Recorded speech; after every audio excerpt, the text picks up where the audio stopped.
Welcome to the Real Estate Niche Show, a show that focuses on top real estate professionals who specialize in different niches of real estate. My name is Ben Kogut.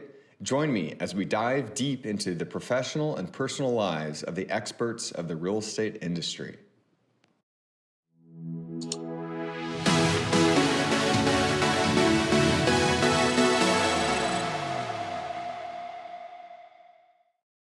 Welcome to the Real Estate Niche Show. I'm your host, Ben Kogut, and today we have Keishia Kennedy on the show. Keishia is currently she's an Army veteran, currently in Kuwait, which we'll talk about briefly. She has, after her enlistment, she began investing in real estate back in 2011, and she has been expanding and managing her real estate portfolio of properties for the past 10 years. This year, she decided to take the next step in her entrepreneurial journey by founding Kennedy Remedy Investments. And so definitely want to dig into that. There's a lot to unpack here. Keishia, welcome to the show. What did I miss in your bio? And let's dive into it. Yes, thank you for having me. I'm so excited to be on the Real Estate Niche Show today. Thank you. My pleasure. And so let's dive into it. What's your real estate niche and how'd you get into it? Yeah, absolutely. Good question. So my father was in the military. So I've lived all over the world. I was born in Germany. I've lived in Kentucky, Colorado, California, back to Virginia. And then we went back to Germany where I graduated high school. And his next duty assignment was in Virginia, Richmond, Virginia. So we went back to Virginia again. And I joined the Army National Guard in 2011, right after 9/11, the same month, right? And thank you for your service, by the way. Yeah, thank you. You're welcome. It's an honor. And I was attending Virginia Commonwealth University full time, and I deployed to Kuwait for 1 year. And I returned back to Virginia, graduated, and I ended up coming overseas as a military contractor in 2009. So in 2011, that's when I started investing in real estate. I was self-taught. I had no idea what I was doing. No one ever sat me down and educated me on financial literacy and investing in assets. So I figured it out along the way. My parents went to go view the property. This was back when the market first crashed. So my first home, it was built in 2010, and I paid $29,500. And it was less than a year old, and it came with the lot next door. And so the following year, I purchased another property while I was overseas.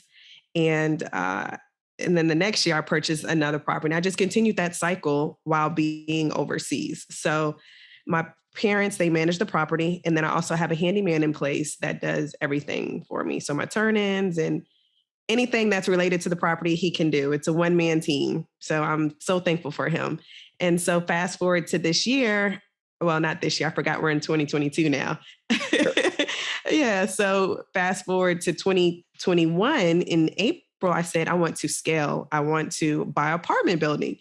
And so I started reading, educating myself, listening to podcasts, reading blogs, and start being around like-minded people. And that's when I came across the word apartment syndication. I was like, man, I can buy apartments through a partnership and not just myself. Because initially I was just going to buy an apartment by myself. And I was like, no, this is a smarter way to do it. And so that's when I started investing in commercial assets. And the first property that I invested in as a limited partner was in Richmond, Virginia, which worked out fine because I am from that area. So in the commercial space, there are many terms that aren't in residential, right? So it's just like learning a foreign language or a second language. And so I had to understand all of those different terms because I already knew the market. I already knew where the market was going. And I just had to understand the terms in commercial space. So that's what I did. And I invested in 27 units in Richmond, Virginia in May, and then 81 units in Florence, Kentucky. This is all while I'm living abroad. And I also invested in, Columbia, South Carolina, 24 units. And that was a student housing. Scranton, Pennsylvania, 19 units. And then we just closed on a deal in Waco, Texas, where I am a general partner on that deal. That was my first GP opportunity. So I'm really excited about that, 56 units. And now I'm a GP on another deal in Des Moines, Iowa, 120 units, which we closed this month. So I've been doing all of this while living abroad in Kuwait. So that's a little bit about my real estate journey thus far. And I'm really excited to see what's ahead. Wow, that is super impressive, Keishia. A lot to unpack there. So let's start working towards that. So, what was it like transitioning from being, so you went from being a single family investor to being an LP investor in other people's syndications to being a co-GP in some of your own apartment syndications as well. And so for those who have not been through that process, what have been some of the lessons learned as you've transitioned through that, through your journey? Yes, that's a very good question. So in the residential space, it's just yourself. You are the investor versus commercial in a syndication, it's a partnership. So you have your passive investors, which are referred to as limited partners. And then you have the general partner, which is finding the deal, managing the deal, and putting it all together, boots on ground due diligence. And so I had to switch my mindset because, like I said, I was used to doing it was a one man team, just myself, and I didn't have to rely on someone else. So that was the biggest challenge was forming a team, a partnership to be successful in a syndication. That would be the first challenge that I faced. So I want to dive into it a little bit. How did you find the opportunity to become that LP? Yeah. So, as I mentioned earlier, I surrounded myself with like minded people. So, I was in a mastermind, I had a coach, and just it was, that's the second thing that I will say about being in the commercial space. You have to network. Your network is your net worth, which is how I am able to be a general partner on two different deals in such a fast time. It's because of networking. So, getting on those phone calls, finding who you can resonate with. And if you have the same mindset and the same goals and the same morals, and seeing where you can bring your strengths to the team where they have the weakness. And so you have to network in commercial space. And I just love being able to rely and lean on my partners, and they lean on me as well. Nice. And so through the mastermind, through networking, you became aware of investment opportunities, and then you made your analysis decisions, and then ultimately you decided to invest as an LP into some of these apartment projects. And so let's dive into that just a tiny bit further. What is Sure. what are the questions that you like to ask when you are trying to decide whether or not this is going to be the right fit? Aside from, you mentioned, of course, sharing the same core values, having some trust with the people, but the assets, or let me not get too far ahead. What are the questions that you like to think about so that as other people are considering becoming an LP in syndications, they may have some similar questions?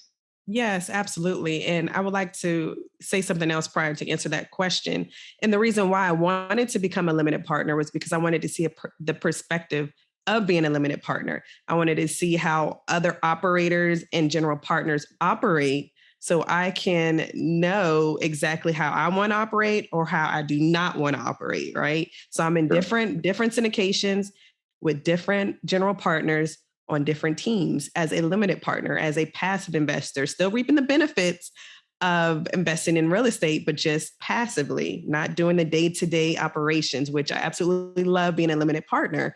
And that was the reason why I dived in first as a limited partner. So to answer your question, some of the questions that I do ask a syndicator when vetting them, the first and foremost, this is a long-term relationship, right? When you are in a deal. So the holding period can be 5 years, 6 years, 3 years, 4 years. Each deal is different. And it's a marriage. I look at it as a marriage. So you are married to this syndicator or sponsor for the duration of the holding period. So if you can't resonate with that person, if you can't trust that person, then you should not invest in their deal. So that's first and foremost. Can I trust this person? And how do I do that? Am I comfortable with even emailing or calling and, getting all my answers getting all my questions answered? And if you cannot, then maybe that's just not the deal for you. So some of the questions that I ask is, how many deals have they gone through full cycle? What is their track record? What are some of the mistakes that happened in the previous deals? How did they mitigate those mistakes? And if they tell you that they haven't made any mistakes or anything like that, guess what? That's a lie, right? So that might not be the person that you want to do business with, because you're trusting this person with your savings, with your 401k, or with your self-directed IRA, with your capital. They are in control of your investment. You aren't in control, they are. So you want to make sure that you vet them, look at the deal, look at the investment summary, look at the underwriting. If there's something that you do not understand, then you should definitely inquire about it, because again, this is a long-term hold. And you want to ensure that you understand everything in that investment summary, because once your capital is deployed, there is no turning back. You cannot get your capital back from the general partner. Totally agree with everything you just said. Thank you for sharing all that, Keishia. Yes. I want to kind of take that a little bit further. And so you invested as an LP to know what it was like to be what that perspective was. By the way, that's how I started in this business as well. And then as a GP, I'm curious, how did you figure out, was there any different thought process in figuring out how to become a co-GP? And how does that occur as a co-GP? How do you figure out who does what and so on and so forth in your partnerships? Yeah. So again, we go off of strengths and weaknesses. So I actually enjoy investor relations and helping raising capital and asset management. So those are my strengths, right?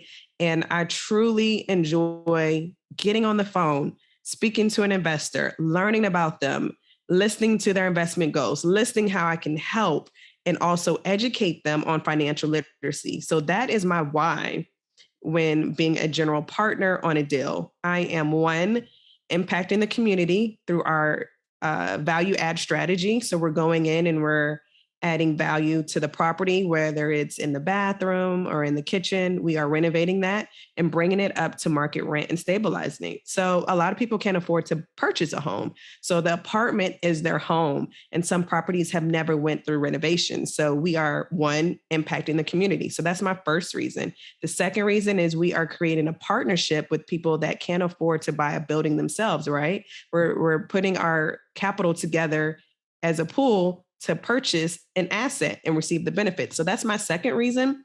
And the third reason is financial literacy, helping as many people as possible and educating them on investing in an asset. So I love getting on the phone and speaking to investors. I love getting on the phone and speaking to fellow syndicators just like yourself. This just brings me joy when I see everyone, winning together. There's enough money in this world for everyone. So my role in a syndication is investor relations, helping raising capital, and a little bit of asset management. Love it. I share the same core values and passions as raising capital, and most importantly, educating people. Educate. That is definitely, and that's one of the reasons why I started this podcast as well, just to be able to share some of the wisdom from great people like yourself on this journey. Absolutely. And like I said, it's totally different from residential, and I actually love the commercial space more. It's easier to manage because you have that partnership, and you can also scale so much faster. I mean, just listen to my journey. As I mentioned earlier, I was in 4 different syndications within 3-month time frame from May to July. And then I was able to get in as a co-GP on my first deal, which again, we closed 3 weeks ago, and we're closing on our next deal the end of this month. So I wouldn't be able to do this if I was in the residential space so fast in scale. And I enjoy commercial also because of the cash flow. If you have 2 single family homes and both of them are vacant, 0 cash flow, versus 2 20-unit building and you have 2 units that are vacant, you're still receiving that cash flow. So if I had to do it all over again, I would go straight to multifamily commercial versus residential. Got it. Makes a lot of sense. And by the way, for those listening, we're recording in January of 2022. And Yes. so I just want to ask you a quick question. Have you considered looking at investing in non-multifamily commercial real estate syndications? No, not at this point. Right now, my goal is just to understand all the roles in a syndication in apartments prior to diversifying to other asset classes. So I do want to get into hotels later. I also want to get into RV parks, mobile homes, storage units. But for right now, I want to focus on one thing, and that is apartment syndication, because it's so easy. It's so many asset classes, right? That you can just easily get off your goal. And I don't want to do that. I want to get all of the knowledge and wisdom in apartment syndication prior to diversifying, because you can't Makes a get lot of sidetracked. sense. Yes. Yeah. One of the books that had a major influence on me is the book by Gary Keller called The One Thing. And, focusing on that one thing such that everything else becomes easier. And so that's why I actually called it the Real Estate Niche Show. Like, people like yourself were just dialed in and becoming the best at their one thing. We, on the other hand, we syndicate triple net properties. So we don't touch any multifamily whatsoever. Not that there's anything wrong with it, but yeah, we do shopping centers that have high credit tenants and long-term leases. And that's our one thing. Yeah, so I was just kind of curious. Yeah. I like to touch on something that you had just mentioned, just focus on that one thing, which I'll be honest, when I first came into commercial space back in May, I was focused on many roles and it was just too much. So I was trying to call the broker, email the broker, underwrite the deal, find the deal, do investor relations, post on social media. And I was becoming burnt out. I was using the same strategy that I was using in residential, and you can't do that in commercial space. You have to focus on your superpower, as I call it, your strength, and focus on that while creating a partnership with other people. And that's how you're going to be successful and tackle down these deals together. And that once I realized that, the sky is the limit, right? Amen to that, Keishia. And let's take that thought process and keep going forward with the mentality. And maybe would you share with us your story about your physical transformation? Because clearly you had to be focused on that one thing to have the results that you did. And so would you mind sharing that story? Yeah, absolutely. So when I returned back to the States in 2013, at the end of my last contract as a military contractor, I returned back to the States and I opened up a bail bonds business called Breaking the Chains Bail Bonds. I was a bail bondsman and I was stressed out. I was stressed out. I was on call 24/7, as you can imagine, being a bail bondsman. And then I also was working for the bureau at Quantico. So I had a lot going on, wearing different hats in two different stressful environments. So I was constantly eating out and just on the go.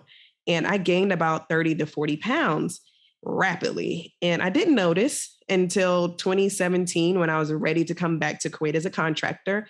And I looked at myself in the mirror. I was like, whoa, Keishia, you just letting yourself go, And at the time I had high blood pressure, diabetes runs in my family as well. And I knew that I was slowly killing myself. So I knew I had to do something. And it was the beginning of the year when I came back overseas. So I said, I am going to commit to the gym. I'm going to lose this weight. And so that's what I did. I hired a trainer and I dropped the weight. I dropped all the weight. And fast forward to 6 months later, I was like, man, this is, I just couldn't believe it. I couldn't believe the transformation. And so a year later, after all of that, my trainer at the time said, Keishia, you should do this recreation bodybuilding show. And of course, at that time, I'm like, what? You want me to do what? And I end up doing it. I was like, yeah, why not? I lost the weight. I feel good. I end up doing it. I placed fourth in the bikini division. And so after that first recreation competition, I was like, man, I really do enjoy fitness. I enjoy, going through this, the discipline, the consistency, pushing my body to places that I would never imagine, going this far.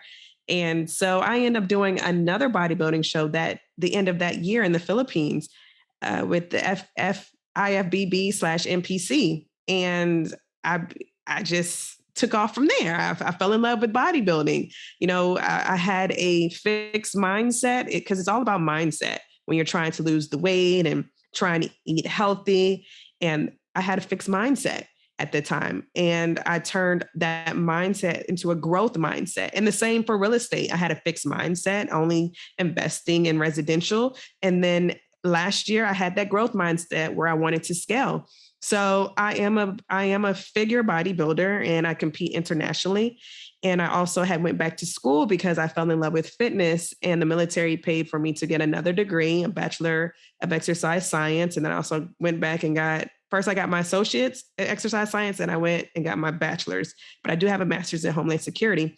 And then I also started Kennedy Remedy Fitness because I fell in love with fitness, and people were so inspired by my transformation that they wanted to hire me as their trainer. So I started an online business, and I had clients here in Kuwait in person. And then I also had clients in the States. And I'm also a sponsored bodybuilder here from a local gym and a meal prep company as well. But I did had to close down Kennedy Remedy Fitness summer of last year because I wanted to focus on my new business, Kennedy Remedy Investments. And I like I said earlier, I can only focus on one thing, right? If you want to be the best in something, you should focus on that one thing. So I had to let my clients go and let them know what I was doing at that time, which is going back to where I started 10 years ago, real estate. And so this is where I'm at today, and I absolutely love it. Wow, what an inspiration, Keishia. Really, truly just Yes. you put so much into action, and you've gotten so many results. And so I just love hearing these types of stories and really appreciate you sharing that. Let's take it a little bit further. And so one of the questions, there's three questions that I like to ask people as we're starting to pivot towards maybe winding down a little bit. The first question, in addition to anything that you've already added, the first question is, how do you like to invest in yourself, whether it be personally or professionally? Yeah. So my first investment in myself is exercise because if you're unhealthy, you can't do a lot of things, right? You just can't. When I was unhealthy, I didn't have any energy. So because I didn't have any energy, I couldn't focus on my goals. And because I couldn't focus on my goals, I couldn't sleep at night. I was stressed out. So how do I invest in myself? The first thing is exercise because mental health is so important, right? We all endure some type of stress or worry in our life. So I go to the gym Monday through Friday, at least an hour each day. And I feel so much better when I release those endorphins. So that's the first thing. The first thing that I invest in is exercising. The second thing is setting goals. Setting goals are so important. I do this every year. I do short-term goals, I do long-term goals, and I break them down so I can hold myself accountable. I have a big vision board that my sister gave me, and I love it because I fill it up with every goal that is in my mind, spiritual goal, education, financial goal, investment goal. I fill it up. So setting goals would be the second thing. The third thing would be strengthening any skills that I might have or working on my weaknesses or learning a new skill, right? Also attending conferences. Right now I'm in Kuwait. However, when I do go back to the States, I want to invest in myself. That's the best investment that you can make is in yourself. So attending conferences, real estate conferences, networking, as I mentioned earlier, networking is just important. Also, I invest in myself by journaling. So holding myself accountable again, right? Speaking about what happened that day, what went right, what went wrong, how can I mitigate that in the future? And that's what I did when I did my first GP experience, a role. I wanted to journal that experience so I can go back to it and work on some of those weaknesses that I had, because it's definitely stressful being a general partner. The third method that I invest in myself is by breaking any bad habits that I might have. We all have some type of bad habit. We all do. So investing in yourself means looking at yourself and determining that you are worth your own time. You are worth your own money. You're worth the effort. And so definitely invest in yourself. That has been the best method for my success, because a lot of people are saying, how are you so successful from Kuwait? Well, I'm investing in myself. I'm investing in myself through education. I'm investing in myself by being around like-minded people. And I have received that return plus more just by investing in myself. So those are some methods that I use to invest in myself. Great examples. And the follow-up question to that is, how do you invest in the community? Awesome. So I am in Kuwait, but when I am in the States, I love doing community service, giving back. And also when I travel to international countries, I also give back. So I'll attend a school, give some school supplies, or attend an orphanage, or even sponsor a child. I did that when I was in Kenya. I sponsored 2 children and I went to the orphanage and gave them a lot of supplies. When I went to Sri Lanka with my mother, I told the taxi driver, hey, take me to the store.